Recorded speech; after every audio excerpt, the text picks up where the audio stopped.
Hello everyone, this is Dr. Devdulal Chakraborty, physician and diabetologist, trained at Apollo Hospitals, practicing in Tripura. এটা বিশ্ব allergy সপ্তাহ উপলক্ষে একটা public awareness video, and এটা কোনো company sponsored নয়। আমরা অ্যালার্জি এই টার্মটার ব্যাপারে আমরা সকলেই কম বেশি জানি। অ্যালার্জিটা হলো আমাদের যে বডিতে যে ইমিউন রেসপন্স থাকে, ইমিউন সিস্টেমের দ্বারা যেটা একটা আননোন সাবস্টেন্স যেটাকে অ্যালার্জেন বলা হয়, যেটা অ্যালার্জি করে বডিতে গিয়ে, সেটার প্রতি একটা ইমিউনোলজিক্যাল রেসপন্স। বেসিক্যালি এটা একটা প্রোটেকটিভ মেকানিজম বডিকে অ্যালার্ট করার জন্য, বা ফরেন বডি থেকে বডির যে ইমিউনিটিটা সেটার যে ওই ব্যাপারটা।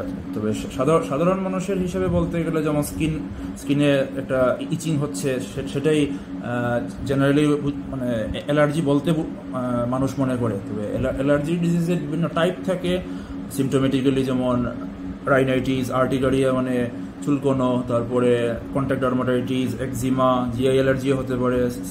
সিস্টেমিক এফেক্টের মধ্যে রেসপিরেটরি সিস্টেম ইনভলভ হতে পারে, তখন এমনকি শ্বাসকষ্ট পর্যন্ত, শ্বাসকষ্ট, এনজিওইডিমা, আর এই সমস্ত কিছুই হয়। তারপরে ধরুন আর ইমার্জেন্সি কন্ডিশনের মধ্যে যেমন অ্যানাফাইল্যাক্সিস, তখন এবং অ্যানাফাইল্যাক্সিস থেকে সেটা সাথে সাথে প্রম্পট ট্রিটমেন্ট না হলে সেটা আলটিমেটলি শকে গিয়ে লাইফ থ্রেটেনিংও হতে পারে। সেই জন্য অ্যালার্জির ব্যাপারে যেটা মেডিসিনের অ্যাসপেক্টে যেটা ক্লিনিক্যাল ইমিউনোলজি, তো সেই ব্যাপারে সবারই 8 থেকে 80 সবারই মোটামুটি একটা সচেতনতা, অ্যাওয়ারনেস থাকা জরুরি। তো আর আমাদের জেনারেল পাবলিক হিসেবে যেটা করণীয় সেটা হলো অ্যালার্জির কোনো রিয়াকশন যেটা আলোচনা হলো, যেগুলো সাইন সিমটমস, সেগুলো নোটিস করার সাথে সাথেই নিয়ার বাই হসপিটাল বা নিয়ার বাই মেডিকেল প্রফেশনাল ফিজিশিয়ানসদের শরণাপন্ন হওয়া, যাতে প্রপার থেরাপির মাধ্যমে, প্রপার ডিটেকশন, প্রপার থেরাপি, এগুলোর মাধ্যমে যাতে এটা প্রপার কেয়ার নেওয়া যায়।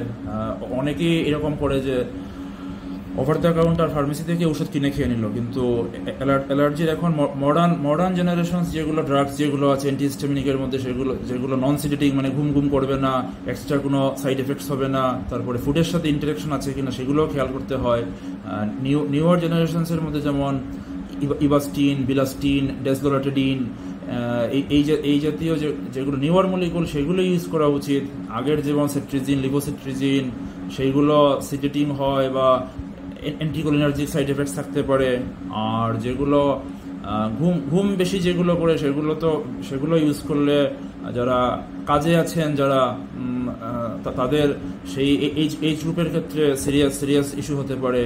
এছাড়া অ্যালার্জির টেস্ট যেগুলো, যেমন স্পেসিফিক অ্যালার্জি ডিটেকশন করার টেস্ট আছে, তারপর serum IgE test, absolute eosinophil count test, এগুলোর মাধ্যমে এক্সাক্ট যেটা অ্যালার্জির কজ সেটা ডিটেক্ট করা যেতে পারে।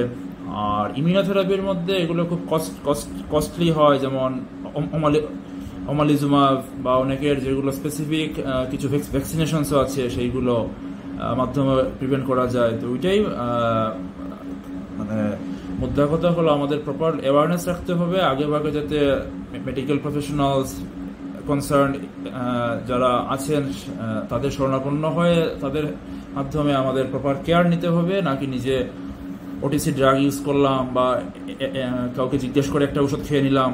তো ওই কথাটাই।